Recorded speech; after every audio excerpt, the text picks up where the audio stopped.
स्वागत है दोस्तों। हिंदी साहित्य के आज इस टॉप एमसीक्यूज़ में हम महत्वपूर्ण प्रश्नों को हल करेंगे। 15 प्रश्नों का प्रैक्टिस सेट है, तो आप इससे अपनी तैयारी, उसका मूल्यांकन का अंदाज़ा लगा सकते हैं। और आप सभी की जो उत्तराखंड एलटी की परीक्षा देने वाले छात्र हैं, उन सभी के लिए ढेर सारी शुभकामनाएं। और मन से आप सारी चीज़ों को एक बार रिवाइज़ करने की कोशिश करें।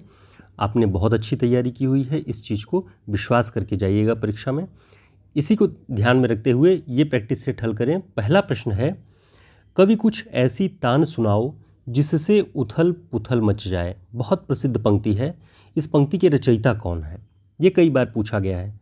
ऑप्शन नागार्जुन, निराला, बालकृष्ण शर्मा नवीन, दिनकर। तो बताएं इसका सही उत्तर क्या होगा? इसका सही उत्तर है बालकृष्ण शर्मा नवीन।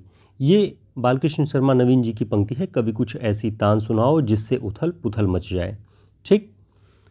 अगला प्रश्न है, भोला राम का जीव किसकी कहानी है?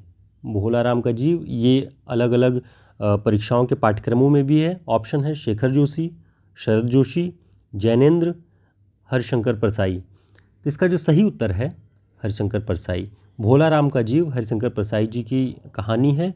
ये कई प्रतियोगी परीक्षाओं के सिलेबस में भी है। अगला प्रश्न है, रस्साकशी। रस्साकशी नामक पुस्तक के लेखक कौन हैं? ऑप्शन विजय बहादुर सिंह, वीर भारत तलवार, विजय दान देथा, रामविलास शर्मा। तो इसका सही उत्तर है वीर भारत तलवार। रस्साकशी वीर भारत तलवार जी की पुस्तक है, जो हिंदी नवजागरण, भारतीय नवजागरण को केंद्र में रखकर लिखी गई पुस्तक है। बहुत चर्चित पुस्तक है। तो जो भी हिंदी नवजागरण के बारे में जानना या समझना चाहते हैं, उन्हें ये पुस्तक जरूर पढ़नी चाहिए। अगला प्रश्न है, आप हुदरी की लेखिका कौन है? ऑप्शन उषा प्रेमवदा, चित्रा मुदगल, मैत्रेयी पुष्पा, रमणिका गुप्ता। तो इसका सही उत्तर है रमणिका गुप्ता। आप हुदरी जो रचना है उसकी लेखिका हैं रमणिका गुप्ता। इसे ध्यान रखना है आपको। अगला प्रश्न है, आधुनिक साहित्य की प्रवृत्तियां रचना के लेखक कौन हैं? ऑप्शन देखिए, नामवर सिंह, मैनेजर पांडे, नंदकिशोर नवल, नगेंद्र। तो इसका जो सही उत्तर है नामवर सिंह। नामवर सिंह जी की पुस्तक है आधुनिक साहित्य की प्रवृत्तियाँ। इसमें आपको रहस्यवाद, छायावाद, प्रगतिवाद, प्रयोगवाद तक की इन लगभग 4 धाराओं पर खूब विशेष रूप से बहुत अच्छी पुस्तक है, लिखा गया है। और मास्टर्स के दौरान हम लोगों ने पढ़ा हुआ था। आपको ये पुस्तक मिल जाए तो ज़रूर पढ़ें। इससे आपके प्रगतिवाद, प्रयोगवाद, छायावाद, रहस्यवाद, इन सारी जो धारणाएं हैं वो सब क्लियर हो जाएंगी। अगला प्रश्न है, अंगूठी का नगीना किस लेखक का उपन्यास है? अंगूठी का नगीना 1918 ईस्वी में ये प्रकाशित हुआ है, ध्यान रखिएगा। ऑप्शन देवकीनंदन खत्री, किशोरीलाल गोस्वामी, लज्जाराम मेहता, राधा कृष्णदास। तो बताएं इसका सही उत्तर क्या होगा? इसका सही उत्तर है किशोरीलाल गोस्वामी। किशोरीलाल गोस्वामी जी का उपन्यास है अंगूठी का नगीना 1918 में। दोस्तों, हमारे हिंदी साहित्य के शॉर्ट नोट्स अगर आप प्राप्त करना चाहते हैं, इसे पीडीएफ फॉर्म में या प्रिंट बुक के रूप में, तो हमारे इस नंबर पर संपर्क करके ले सकते हैं। लगभग सभी परीक्षाओं की दृष्टि से, असिस्टेंट प्रोफेसर परीक्षा, यूजीसी नेट की परीक्षा या टीजीटी पीजीटी की जो भी परीक्षाएं हैं, एमपी वर्ग 2 की परीक्षाएं भी हो रही हैं, उन सब के लिए ये पुस्तक बहुत ही उपयोगी है। इसमें आचार्य रामचंद्र शुक्ल जी की पुस्तक के आधार पर सारे तथ्यों को संकलित किया गया है।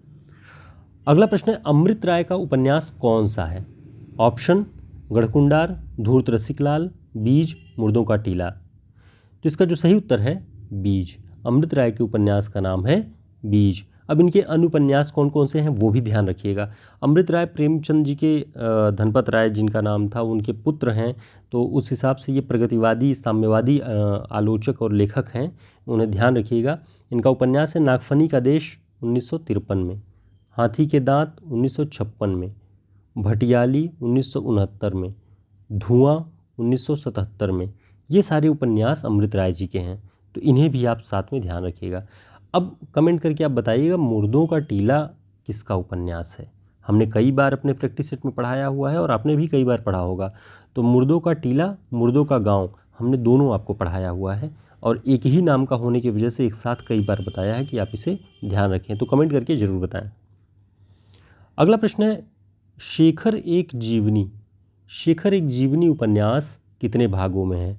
सबसे पहले ध्यान रखिएगा ये उपन्यास है, जीवनी नाम जरूर लिखा गया है लेकिन है ये उपन्यास विधा। अज्ञे जी की रचना है, अज्ञे जी का उपन्यास है, कितने भागों में है। ऑप्शन केवल 1 भाग, 2 भाग, 3 भाग, 4 भाग। तो इसका जो सही उत्तर है 2 भाग। शेखर एक जीवनी उपन्यास विधा की रचना है, अज्ञे जी की रचना है ये, और 2 भागों में है, इसे आपको ध्यान रखना है। अगला प्रश्न है 7 भाइयों के बीच चंपा। 7 भाइयों के बीच चंपा ये कविता संग्रह है, ध्यान रखिए। इसकी लेखिका कौन है। ऑप्शन में गगन गिल, अनामिका, कात्यायनी, गीताश्री। तो इसका जो सही उत्तर है वह है कात्यायनी।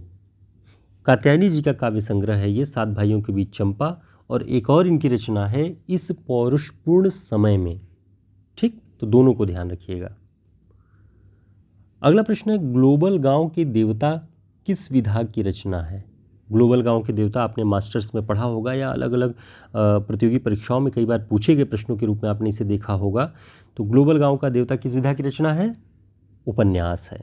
ठीक, और ये किसका उपन्यास है, रणेंद्र का, इसे ध्यान रखिएगा आप। अगला प्रश्न है कहानी नई कहानी के लेखक कौन है। कहानी नई कहानी पुस्तक के लेखक कौन है। ऑप्शन रामविलास शर्मा, नामवर सिंह, प्रकाश चंद्र गुप्त, गोपाल राय। तो इसका जो सही उत्तर है नामवर सिंह। कहानी नई कहानी के ऊपर जो पुस्तक लिखी गई, अच्छी आलोचनात्मक पुस्तक, वो नामवर सिंह जी की है, इसे ध्यान रखिएगा। अगला प्रश्न है कामायनी पर नई किताब। बहुत महत्वपूर्ण प्रश्न है और बहुत अच्छा नाम है, कामायनी पर नई किताब। इस पुस्तक के लेखक कौन हैं। ऑप्शन है रमेश कुंतल मेघ, डॉक्टर देवराज, मुक्तिबोध, डॉक्टर नगेंद्र। तो इसका जो सही उत्तर है रमेश कुंतल मेघ कामायनी पर नई किताब लिखते हैं। ठीक है, मुक्तिबोध की पुस्तक का क्या नाम है जो कामायनी पर लिखा गया है, ये आप बताएंगे कमेंट करके। तो कुछ प्रश्नों को आप तत्काल रिमाइंड करने की कोशिश किया करें। जैसे हमने पूछा कि कामायनी पर मुक्तिबोध जी ने कौन सी पुस्तक लिखी है, तो वो कमेंट करके आप ज़रूर बताइएगा ताकि पता चल सके कि आपकी तैयारी कितनी बेहतर है। अगला प्रश्न है अच्छी हिंदी पुस्तक के लेखक कौन है। ऑप्शन किशोरीदास वाजपेयी, भोलानाथ तिवारी, कामता प्रसाद गुरु, रामचंद्र वर्मा। तो इसका सही उत्तर है रामचंद्र वर्मा। अच्छी हिंदी नाम से इन्होंने ये पुस्तक लिखी है। और आप सभी के लिए ये विशेष रूप से कहूँगा कि जो प्रतियोगी परीक्षाओं की आप तैयारी कर रहे हैं जिनमें व्याकरण का हिस्सा आता है, उन सभी प्रतियोगी छात्रों को इस पुस्तक को ज़रूर पढ़ना चाहिए। बहुत व्यवहारिक ढंग से आपको वाक्य के बारे में, शब्द संरचना के बारे में, विशेषण के बारे में, मतलब बहुत ही बेहतरीन पुस्तक है, तो आपको इसे ज़रूर पढ़ना चाहिए। पगडंडियों का ज़माना नामक पुस्तक किस विधा की रचना है। तो सबसे पहले ये है किसकी रचना, ये आपको पता होना चाहिए। तो ये हरिशंकर परसाई जी की रचना है, पगडंडियों का ज़माना। अब ये किस विधा की रचना है। ऑप्शन कहानी, उपन्यास, जीवनी, व्यंग। तो ये व्यंग संग्रह है हरिशंकर परसाई जी का, ध्यान रखिएगा। अगला प्रश्न है सूर साहित्य के लेखक कौन हैं। बहुत प्रसिद्ध पुस्तक है ये सूर साहित्य पे, इसके लेखक कौन हैं। तो इसका जो सही उत्तर है वह है हजारी प्रसाद द्विवेदी।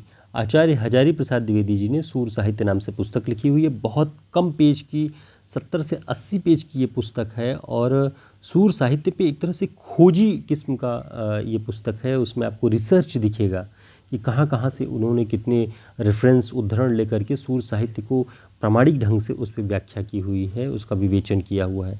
तो ध्यान रखिएगा, सूर साहित्य हजारी प्रसाद द्विवेदी जी की पुस्तक है। तो दोस्तों, आपके लिए ये प्रैक्टिस सेट 15 प्रश्नों का हम लेकर के आए थे, और ये मूलतः आपके मूल्यांकन के लिए, आपकी तैयारी के मूल्यांकन के लिए था कि आप ईमानदारी से खुद से यह प्रश्न कर सकें कि 15 प्रश्नों में जो कि वन लाइनर टाइप के प्रश्न होते हैं, इनमें आप कितना बेहतर कर पा रहे हैं, कितने प्रश्न आपके सही हो पा रहे हैं। और साथ ही गंभीर जो प्रश्न पूछे जा रहे हैं, जो बड़े किस्म के हैं, जो कथन से हैं, जो काव्य पंक्तियों से हैं, जो काव्य शास्त्र हैं, वो सारे कुछ आपको हमारे इस शॉर्ट नोट्स में मिल जाएंगे। आप चाहें तो हमसे कांटेक्ट करके इसे ऑर्डर कर सकते हैं। फिर मिलते हैं एक नए वीडियो में, तब तक के लिए नमस्कार, धन्यवाद, और उत्तराखंड LT वालों को शुभकामनाएं।